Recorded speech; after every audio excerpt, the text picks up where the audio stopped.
आसिला नुआ अपडेट अष्टम वेतन विलंब हेले भी कर्मचारी हेबनी क्षति जानतु कारण वेतन कमिशनर कार्यकारिता विषय विशेषज्ञ माने कहिसेंति जे एथिरे समय लागे एवं सरकारी स्तर मध्य अनुमोदन पाई 9 मास पर्यंत समय लागि पारे। तो चलंतु आज आमे एई विषय पूरा डिटेल्स रे ए वीडियो माध्यम रे जानिबा। तेनु वीडियो को आरंभ करबा पूर्व आपण समस्त को अनुरोध जेउ माने आम चैनल को एपर्यंत सब्सक्राइब करनांती एबे ही आपण माने आम चैनल को सब्सक्राइब करंतु आ वीडियो भल लागले वीडियो को लाइक शेयर और कमेंट कर देबे। तो चलंतु देरी न करिकि आजिर वीडियो को आरंभ करबा। एबे चलित वर्ष जानुआरी रे केंद्र सरकार अष्टम वेतन कमिशन गठन घोषणा करथिले। सेबेठारु केंद्रीय कर्मचारी एवं पेंशन भोगी माने आशा करथिले जे नूतन वेतन कमिशन शीघ्र काम आरंभ करिबो एवं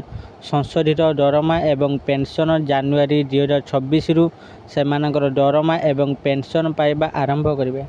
किंतु 9 मास बीती गलानी एवं ए दिगरे कौनसी ठोस पदक्षेप निया जाय नाही। सन्तु एहा पछरे थिबा कारण गुडिक संपर्क रे जानिबा। सबुठारु बड़ कारण हेउची सरकार एपर्यंत अष्टम वेतन कमिशनर सदस्य मानकु चयन करि नाहंती किंबा अध्यक्ष नियुक्त करि नाहंती। एहा व्यतीत अष्टम वेतन कमिशनर संभर शर्तावली किंबा कार्य रूपरेखा एपर्यंत चूड़ांत होई नहीं।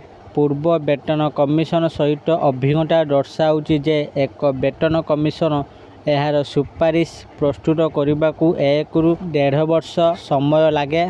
उदाहरण स्वरूप षष्ठ एवं सप्तम वेतन कमिशन प्राय 1.5 वर्ष मध्य सेमानकर रिपोर्ट दाखल करथिले। कमिशन निजर रिपोर्ट दाखल करिबा पर सरकार को सुपारिश गुड़िकर समीक्षा एवं अनुमोदन करने को 6 रु 9 मास किंबा ताठारु अधिक समय लगे। एहार अर्थ हेउची केवल रिपोर्ट प्रस्तुति नुहे बरं एहार कार्यान्वयन मध्य एक लंबा प्रक्रिया सहित जड़ित।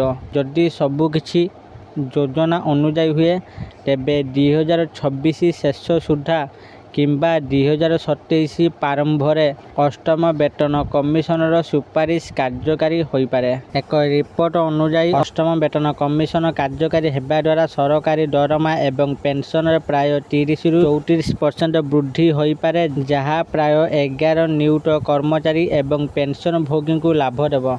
कार्यकारिता विलंब हेले मध्य कर्मचारी मानकु क्षति पहुंचाइबो नहीं। सरकार साधारणतः पूर्व अवधि पाई दरमा बकेया भाव प्रदान करती, जेपरिक 2025 जुलाई रु महंगा भत्ता घोषणा करने समय संप्रति करा जाइथिला। एथिरे जुलाई अगस्त एवं सेप्टेम्बर मासर बकेया मध्य अंतर्भुक्त हेबो। आशा करुछि आपण मानकु आजिर एई भिडियोटी निश्चित भाव भल लागिथिबो और आपण माने भिडियो देखि सब किछि बुझी जाइथिबे। यदि आपण मानकु एई भिडियोटी भल लागिथाय दया करी एई भिडियो को बहुत मात्रा लाइक शेयर और कमेंट करंतु। आ जेउ माने ए पर्यंत आम चैनल को सब्सक्राइब करनांती आपण मानकु अनुरोध आपण माने एबे ही आम चैनल को सब्सक्राइब करंतु। आज पाई एतिकी पुणी देखाबो आउ एक भिडियो रे। सेते पर्यंत मु आपण मानक ठारू विदाय नउची। धन्यवाद।